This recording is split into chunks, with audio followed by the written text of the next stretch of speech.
Hi, I should also give a disclaimer that we didn't use generative AI, so I hope folks aren't too disappointed. But hi, my name is Sora, and today I'll be talking about HiLT, which I worked on with Xiaorui, Parker, Eric, and Sarah. I'm now at Roblox working on the Luau programming language, but I implemented HiLT for my master's while I was at UC Berkeley. We believe that HiLT teaches us why we shouldn't just treat GUI building as just composing widgets on a page, just because that's not what's always hard about building GUIs. And by taking this different perspective and starting to focus on what actually makes it hard to build one class of GUIs, we were able to build a set of abstractions that let programmers complete more tasks than with a standard GUI widget toolbox approach. So human-in-the-loop data transformation tasks are not an uncommon phenomenon. There's a whole SIGMOD workshop called HiLT, which addresses this area. And notably, these tasks are often quite difficult to accomplish by hand. So consider this example, where we have an environmental analyst who might want to compute the number of wildfires and fire stations in each county of California. So the manual version of this task is quite tedious. So first, they have to look up the coordinates of each wildfire to figure out what town or city they're in, and then look up the town or city to figure out which county they're in. And then they pick the attributes of the wildfires that they want to keep for their final data set before looking up all the fire stations that are inside of that county. So stepping back, what's happening there is a pretty simple data transformation, especially from a data scientist point of view. The user is just taking their data set of wildfire information, mapping the coordinates of each wildfire to the county that it's located in, and then using the newly created county column to do a join with a separate data set which contains fire station information. So ideally, we'd be able to give them a GUI like this one, which consolidates this process for them. So here they start out by uploading their data set, and then they choose the columns of that data set that they want to use in order to actually compute the county that each wildfire is located in. Afterwards, they can inspect the computed values for each wildfire before approving and then seeing the resulting data set. And then in the last part of this pipeline, they choose the columns from each data set that they want to keep in the joined data set. And then they can actually choose the column that they want to use to perform the join as well. So the GUI you just saw was built with our tool by a user study participant in under an hour. And this is the full HiLT program that generates the tool that you just saw. Our tool can be used for a broad range of human-in-the-loop data transformation tasks. We used HiLT to recreate a number of human-in-the-loop interfaces which have been introduced in prior published work.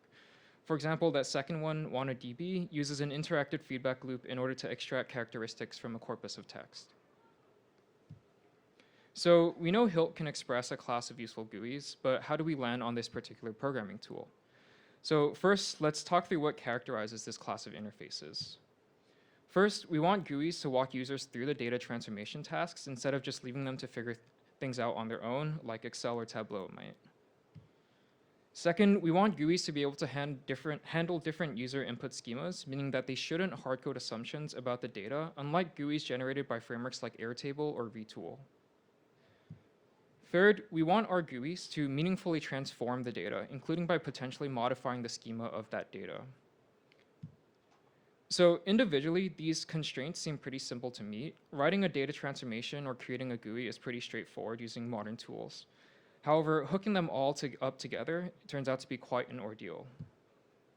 So for example, here, this is an implementation of a simple entity matching GUI, which was written using the Django framework.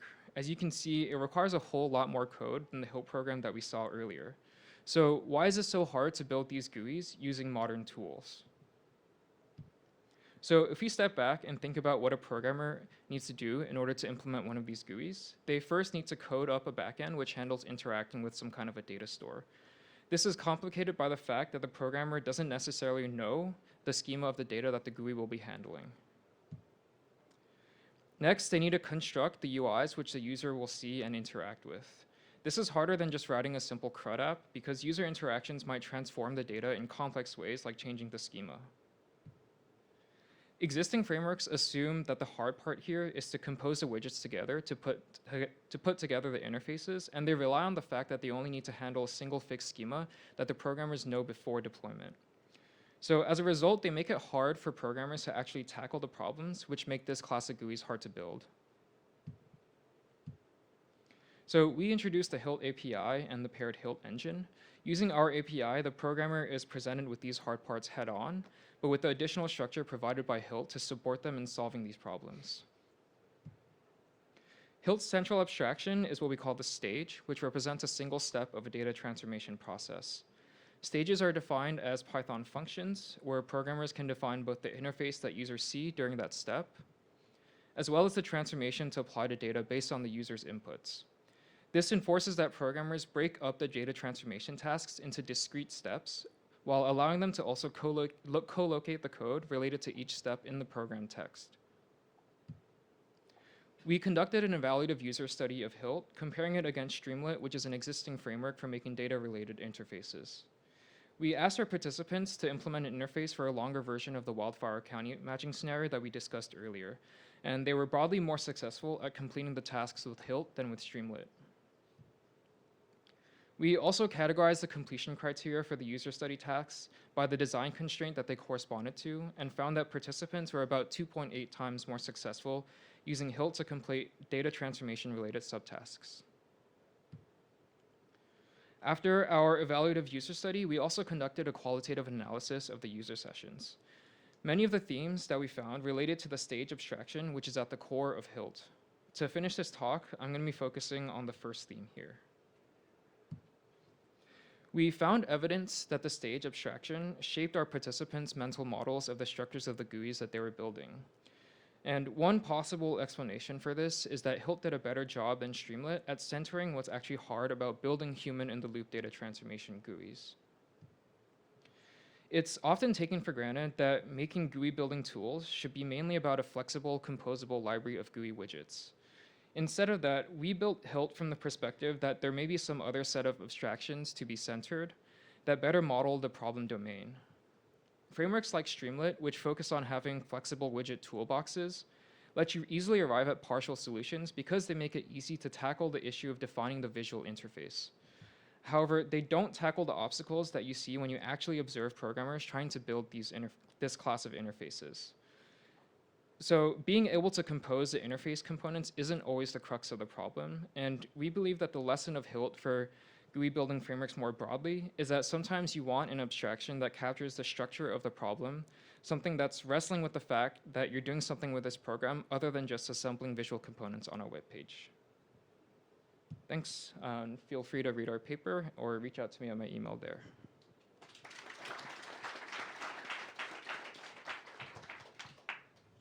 Thank you. We have time for questions. Does anybody want to go? Yeah, we have someone over there.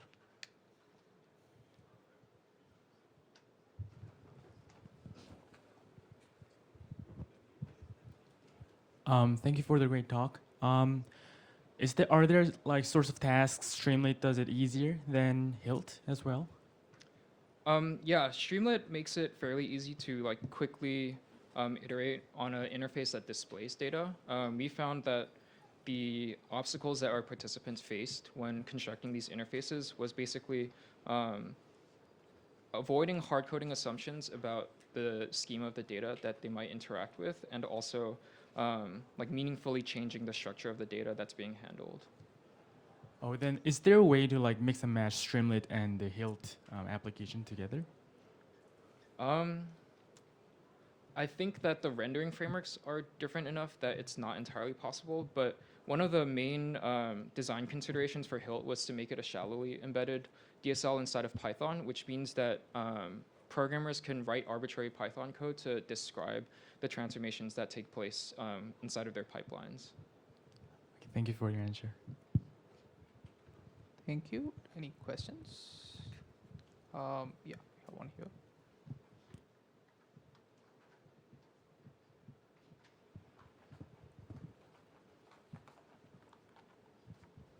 Thanks.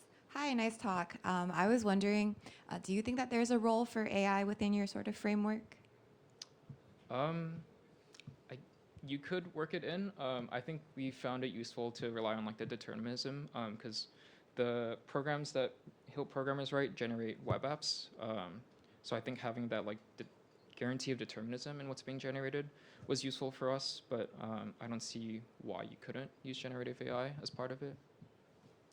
Do you think you could pass in like the HiLT API to say like GPT, and do you think it would do it?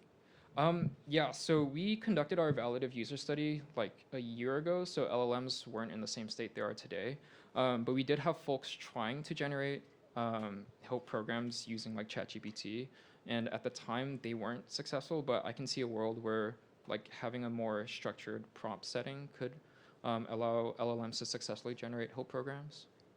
Yeah, very cool. Thanks. Okay, let's thank the author again. And